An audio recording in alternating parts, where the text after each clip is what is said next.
विशेष म्हणजे योग सामर्थ्यावर असलेला नवनाथ महाराजांचा सगळा संप्रदाय 84 सिद्धांसह। माझी अशी इच्छा आहे, आपण आहोत नाथ संप्रदाय, पण भागवत धर्माची मला निर्मिती करायची।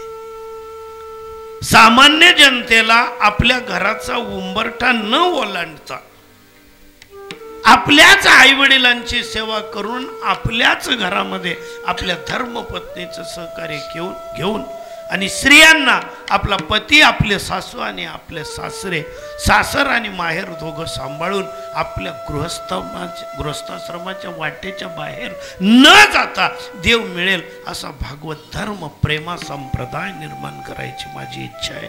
आपल्या शेजारी पंढरपूरमध्ये नामदेव महाराज नावाचे प्रेमा भक्तीचे प्रसिद्ध साधू राहतात, त्यांचं सहकार्य घेऊ। त्यांच्या शेजारी मी ऐकलंय की दृष्टीची नुसती विशालता केली, तप साधना वेगळी केली नाही, रोज आपल्या शेतीच्या बाहेर न जाता आपल्या पिकांमध्येच राहून अशी भक्ती केली की त्यांच्या विस्तृत आणि विस्तारित अशा विशाल दृष्टिकोनाला पाहून पंढरीचा राजा ज्यांच्या मळ्यात येऊ शकतो ते सावता महाराज आहेत, गोरोबा काका आहेत, अनेक सिद्ध साधू संत आहेत।